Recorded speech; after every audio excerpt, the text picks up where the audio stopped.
Alright, what's up you guys? Welcome to another action figure review, as today we're going to go back into the ancient times as we take a look at the Mummies Alive figure released by Kenner in 1997. So we can clearly see here that with the concept of anthropomorphic characters within the 90s, this show decided to take us all the way back to the ancient Egyptian times, trying to find the soul of Rapse as the evil Scarab travels all the way into present time.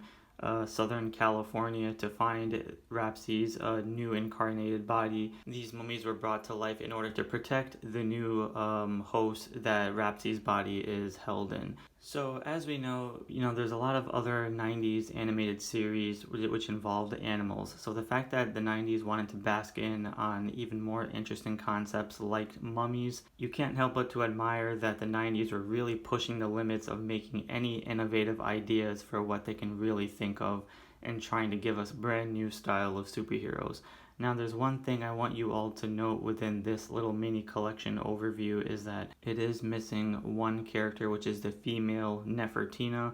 Unfortunately, that figure is definitely the rarest figure within this Mummies Alive collection, because if you search for this figure, you'll see that Nefertina figure is the hardest and most expensive, probably going for over $1,000 to $2,000, even more in the aftermarket. And there are figures of her out there without her armor pieces, but the whole point is to have the figure be complete, and unfortunately that is not the case. So we'll just have to do without the Nefertina figure, and I don't know if I'll ever complete this set of 4 figures because there's only 4 characters within this Mummies Alive collection, but hopefully one day in the future, if she ever pops down and is actually affordable, we'll see. But for now, these 3 will do. So let's go ahead and take a look at all 3 of these figures and just see how great they really are. So up first, we're going to be taking a look at Ja-kal, the leader who dons the armor of a falcon, and the only way they can summon these powers is by saying by the strength of Rath. So the cool thing about these characters is that they establish their base within a sphinx within a museum. So that's, you can't get any more cliche than that. You can see here that this figure does look pretty awesome. And I'm not going to take off the armor pieces just because you can kind of see the mummy bandages underneath the figure, but seeing how this figure is the falcon, it does contain a really awesome falcon head sculpt with some golds and blues there, and then he does have wings which peg onto the back and some nicely sculpted wings, giving you that very ancient designs of hieroglyphics, which I do like. You can see the armor pieces attached to the actual feet. Doesn't go all the way, but for the 90s gimmick, and especially being from Kenner, you can't really expect too much from them. However, the articulation is very minimal, as we only have 5 points by the shoulders, legs, and the neck, and you can clearly see his face underneath. As if you remove the helmet, you can see how the original figure basically looks like. And these figures are mostly roaming around without the armor pieces, and as soon as they say by the strength of Rath, they eventually get all these armor pieces attached to it, and you can pretty much guess the idea of how these figures look without the armor pieces, with the bandages around their legs and stuff, which is really nicely sculpted, because you can see that there are some black washes within the grays to give it that bandage look underneath the dead skin of the pale grays. And yeah, that looks really cool. I love the facial expression. He dons the really cool stern leader look, and yeah, it's pretty badass. And you can see he does have like a gold emblem right there underneath the golden armor piece. And yeah, I love the little strap that comes underneath from the belt, and some falcon-like claws for the feet there as well. And then the hands, again, really cool claws there as well. Pretty cool. I love how the fact that these figures are, adapted to ancient times and contain armor and stuff, so it's just really badass. And if you move the wings up, you can see how it's basically in flight mode, and yeah, it still looks really badass. It does get a bit loose sometimes depending on how you play with it or move it around, but the pegs do get a bit loose here and there because the positioning is not the greatest. However, it still looks pretty awesome, and I just love the color concept of the golds and blues, and it just makes the figure stand out a lot more. So the whites do contrast against the golds and blues as well within the actual body. I kind of wish that the whole bodies also had armor too, but I guess that's okay. So that is Ja-kal. Up next, we're going to be taking a look at Armon, who summons the armor power of a ram, and this figure is more of the clumsier and goofier one, And despite being the big force, the big brute of the four, he is also the one that most likely eats a lot. Now this character is pretty interesting because in the actual animated series, he does have one mechanical arm right here when he transforms into the armor, because in the animated series he actually has one arm. So you can see how one hand is actually the arm with the bandages, whereas this one is fully decked out in armor. So as soon as he says by the strength of Ra, eventually this hand turns into this mechanical form, so it's really cool. I do like how his helmet has the ram horns, which covers half of his face, which looks good, and then you can see his eyes kind of peeping through. This figure dons the colors of the purples and golds, which again contrasts is very nice against the bandages, and the whites against the shorts of the actual figure. The inside of the bandages are actually a darker navier blue compared to the black that Ja-kal has. The bottom half does look pretty cool with the nicely sculpted effects of the golds and purples, and nicely sculpted there with the line work, giving it more of a ram foot there with the two hooves. That's very nice attention to detail.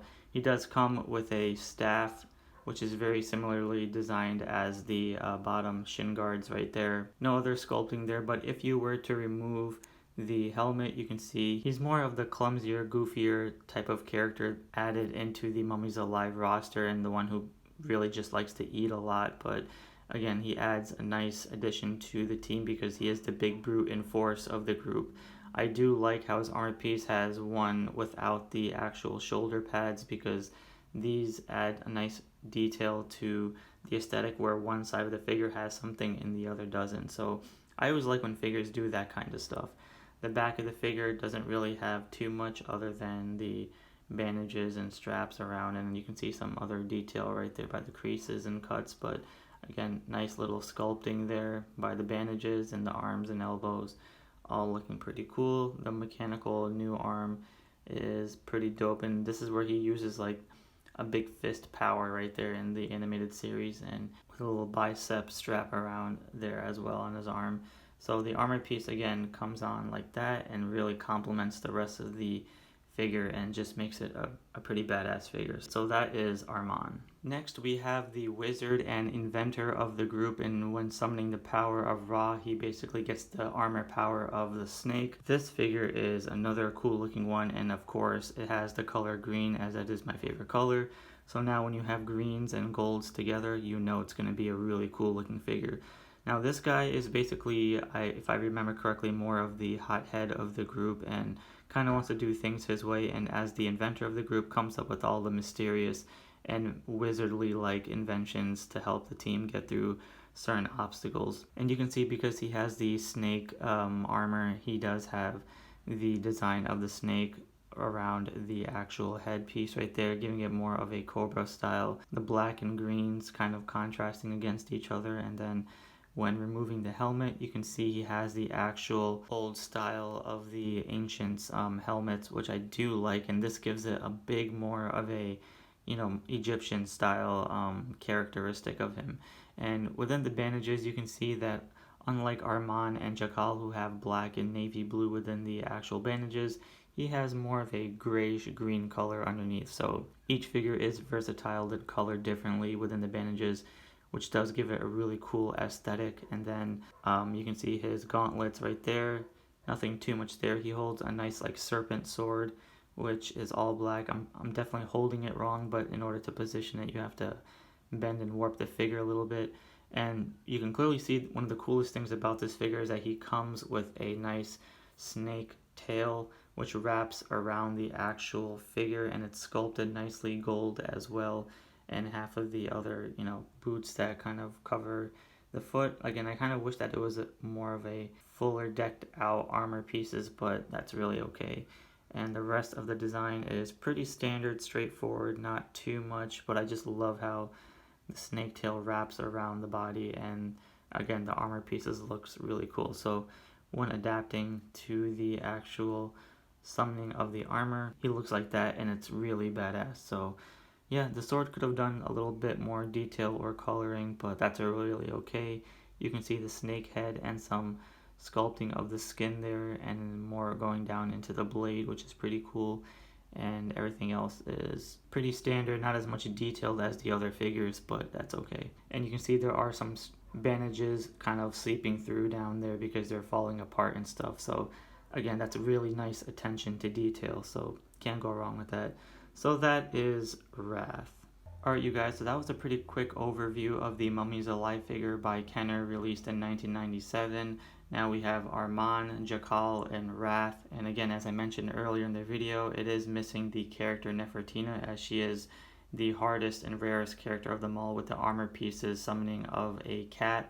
And she has more of the black and white and grays and reds aesthetic, which would have really made and complemented all three of these together and just really would have made the whole team look more in unison and awesome. But again, and with her being a female, really would have just upped the stakes a bit more. But unfortunately, she's very hard to find, and I don't know if I'll ever get her. There is the evil villain Scarab, which I will collect and then do a villains video someday in the future with an updated Mummies Alive collection video, but for now these three will do. So I want to thank you guys all for watching. Be sure to give a like and subscribe, and I'll see you all in the next episode.